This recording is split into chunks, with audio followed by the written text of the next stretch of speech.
Okay, well, that was a fair amount of work for today. I didn't do any chipping. It was just limbing the branches and chunking them up. So I've been out here for I guess almost 3 hours. And well, there's quite a bit of wood here. It's hard to believe all this wood came off of one tree. Now I estimated that it was going to be half a cord, but I'm changing my mind. I've cleared all that area there. And still got this wood here, but it's almost done. I estimate at least a cord of wood, because just this chunk right here is quite a bit of wood right here. Between this piece, that piece, and that piece, that's quite a few sticks. Now mine just going to be pretty hard splitting with all these knots everywhere, but where it's green, they'll split a lot easier. I'm just going to have to cut it where it's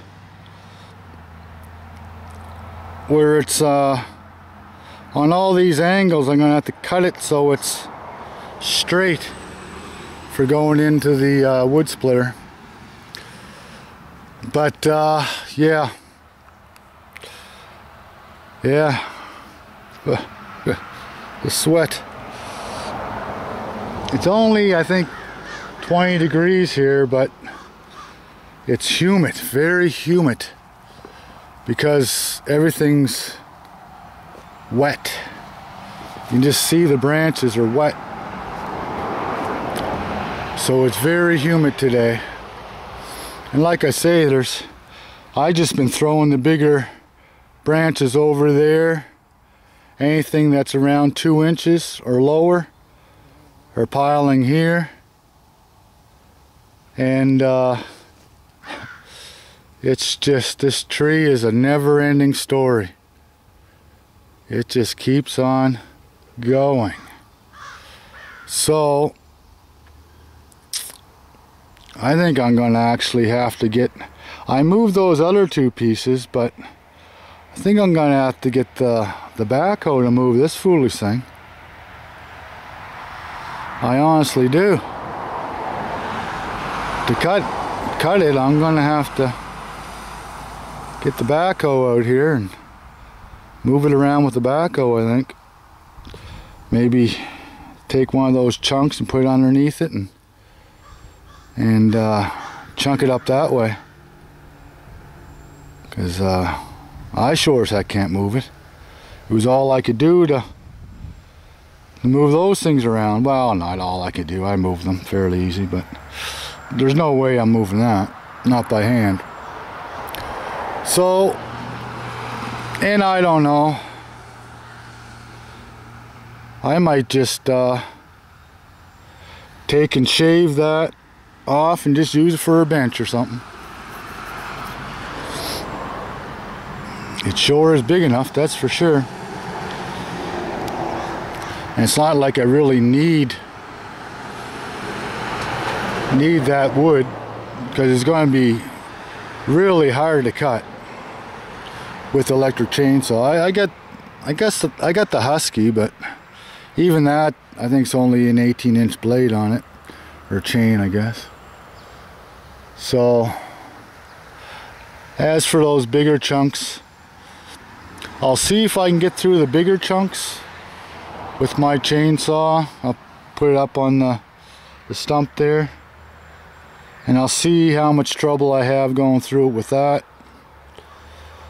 But I'll be honest with you, that electric chainsaw has done pretty well all this.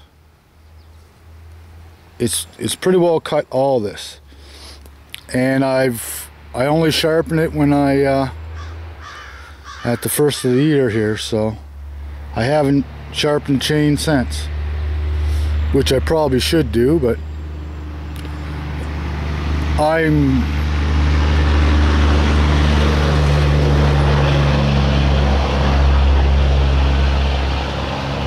quite amazed with that saw. The batteries will charge up in about half an hour. So by the time I got 2 batteries, by the time I'm done 1 battery, when it gets down to 2 bars, I can tell when it's starting to lag. I'll just pop that battery out, and I got the charger right over there. Well, actually it's not there now. I brought it in the house. I brought it in when I come to get the camera. But I usually set the charger right up here, and I'm charging 1 battery as I'm using the other one. Now that's not even including all these wood chips. There's a crap load of wood chips here too. You know, if I just burned all these small pieces, you know, that's wood there too. But I think I'd rather have the wood chips. I think I'm going to use the wood chips. I think I'm going to use the wood chips. These look like something walked over this. Bloody deer. But I'm going to use the wood chips, I think, for the pathways around my garden. It'll keep the weeds and all that stuff. Keep that all down. Bees are enjoying the flowers coming out on the rose bush. But I will say something here. I'm kind of wondering about steel, Mag-Nag Field, and plants.